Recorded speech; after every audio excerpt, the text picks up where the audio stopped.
Friends, please pray with me. May the words of my mouth and the meditations of all of our hearts be pleasing in your eyes, O God, our rock and our Redeemer. Just a nice, light psalm for the summer, right? Now, I don't want to call anyone out here. I don't want to call y'all out. But maybe you also slept through high school English? I don't know. It was early. If you slept through high school English, I'm going to give you a quick summary of Shakespeare's Macbeth. Obviously, that's the connection I'm making here. Or as some call it, the Scottish play. Macbeth receives a prophecy from a circle of witches and subsequently is cheerleaded by his wife, inspiring him to become king. And so the Scottish general Macbeth takes matters into his own hands. He murders his way to the throne and continues to murder to get himself there. The body count in this play is pretty high. Now this royal couple lose it. Once they've gotten to the top, they totally lose it. They fall into the madness of guilt and paranoia, and each of them meets their own demise in turn before the curtain closes.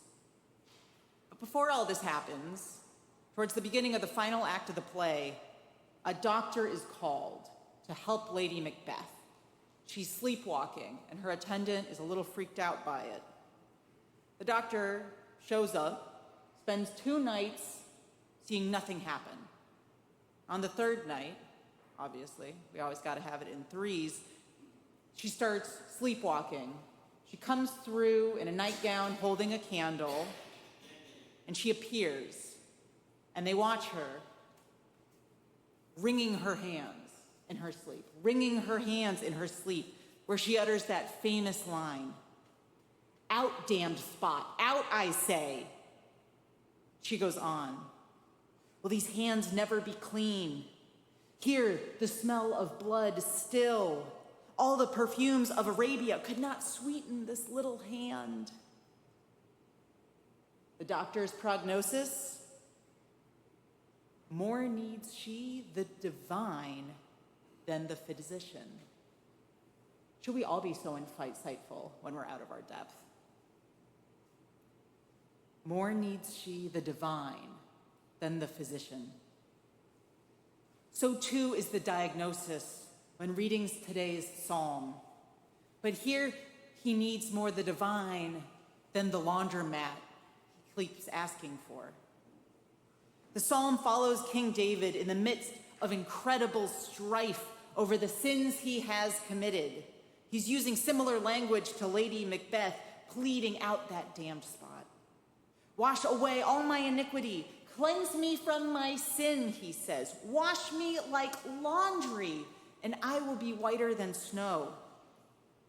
King David is run ragged by the torment of his sin, just as Lady Macbeth was hers. His own damned spot is ever before him. Does anyone here get migraines with the aura? Imagine that. Or you smear your glasses.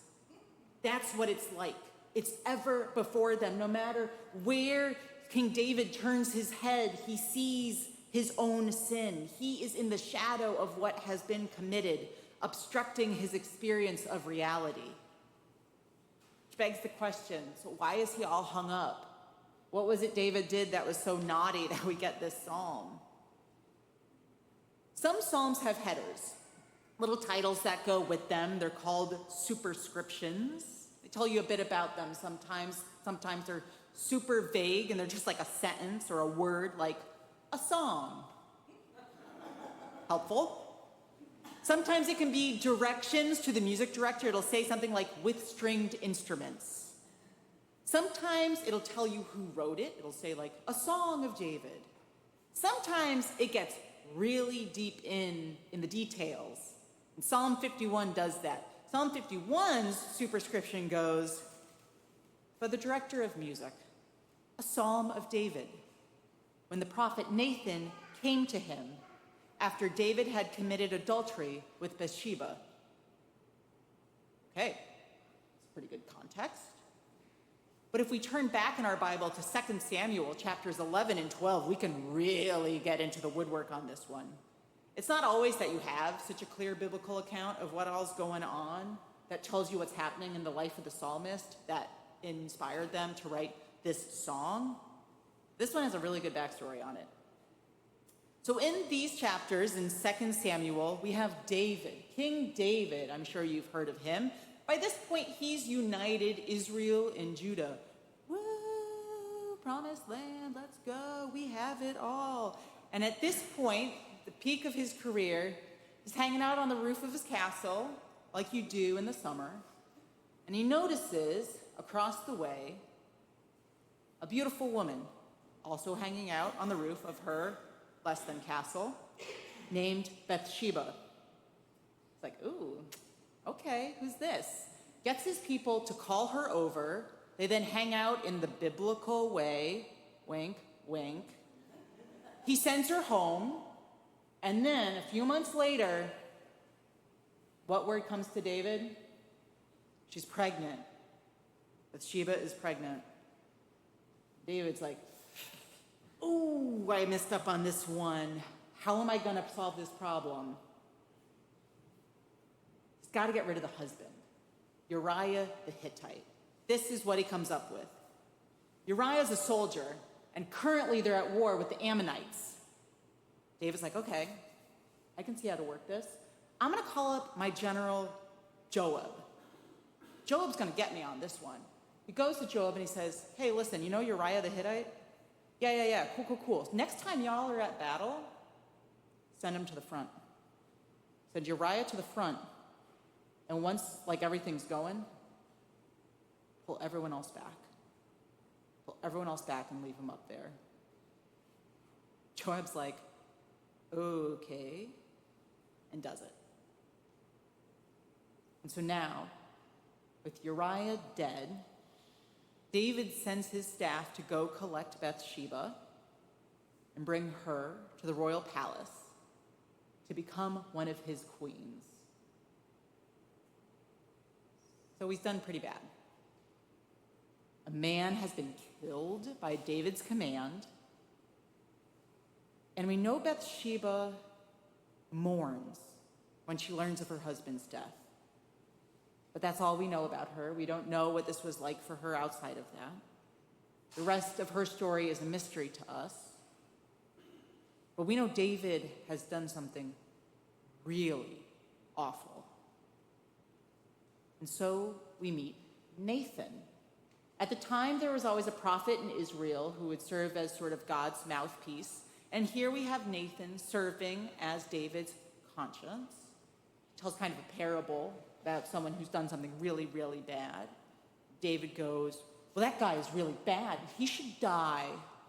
Nathan, that man is you. And so it lays bare before David what all he has done. David begs for mercy.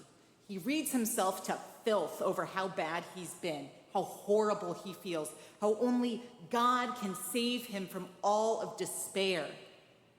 That's where we get the psalm. David knows forgiveness can't come from within himself. He can't sort of logic his way through it. But this forgiveness has to come from God. And so he begs God to create a new life in him, a new pure heart, a renewed, steadfast, and willing spirit that is sustained. He pleads with God to restore him to the joy of God's salvation. It's a very powerful psalm. And maybe you have felt this way before, that you've done something that occupies your every waking or even sleeping moment. You feel in desperate need of deliverance for that heavenly rinse cycle that could wash away your iniquity. Sure, almost all of us have had these feelings that David shares in the psalm at some point. I know I have.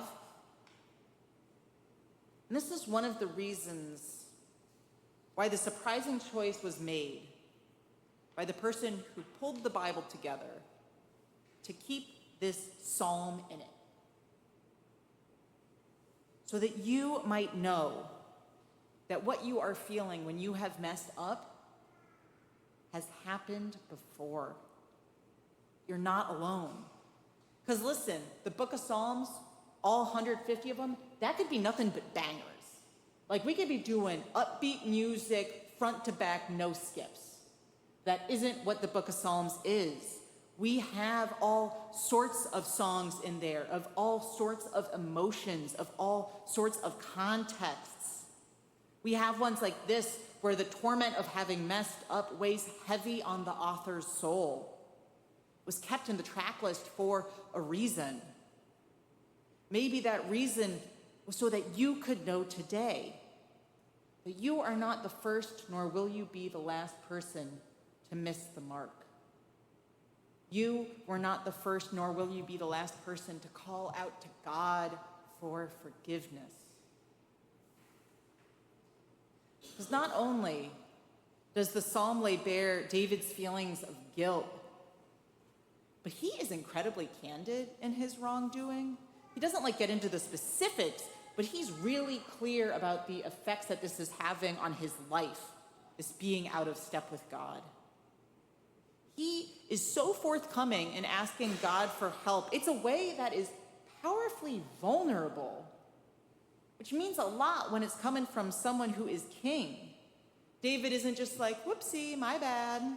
But he really articulates how awful he feels, how thoroughly badly he believes he has behaved.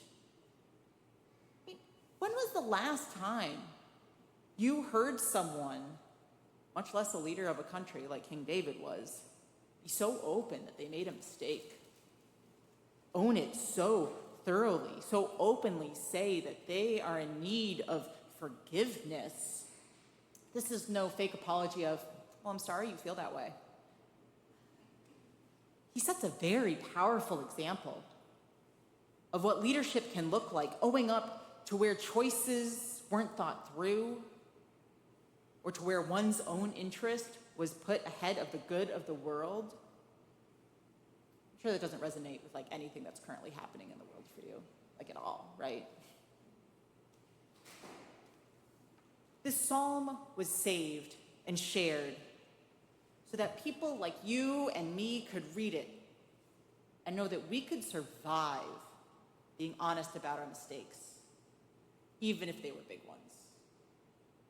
We can read it and know we are not alone when it feels like the walls are closing in around us because of guilt. And even more than that, the story doesn't end with an admittance of fault, but with God's forgiveness. David asked God for mercy and received it, because if we flip back to 2 Samuel, after Nathan has been like, oh, you done messed up, we hear these words. Then David said to Nathan, then David says to Nathan, I have sinned against the Lord. And Nathan replies, the Lord has taken away your sin. This short sentence changes everything. David is restored to the joy of God's salvation. He is not cast from God's presence, and that damned spot has been washed clean. His vision has been cleared so that he can experience life again. His ears opened so that he can once again hear joy and gladness. Now, Lady Macbeth met a Shakespearean end, because she lived in a world where he was in control. Her guilt eventually drove her to madness, and she ended her own life. But we live, and David lives, in a world where God is in control, where God is in charge. We have an off-ramp from being tortured by our guilt. We are invited to be honest with God about our transgressions. Just like we are in the prayer of confession, which we say on Sunday mornings, or in our own private prayers that we can offer up whenever we want. We are invited into God's new creation too, where we have been given a pure heart and a steadfast spirit, so that we can go back into the world and try again, striving to be better people whose actions and thoughts are more in line with God's love, justice, and mercy. The message of this psalm is a powerful one of human suffering at our own hands, when we are racked by the guilt of the things we have done. But the message of the psalm is also a powerful one about God's incredible love that is always open to us, that empowers us to encounter joy once again and to be filled with God's Spirit. Amen.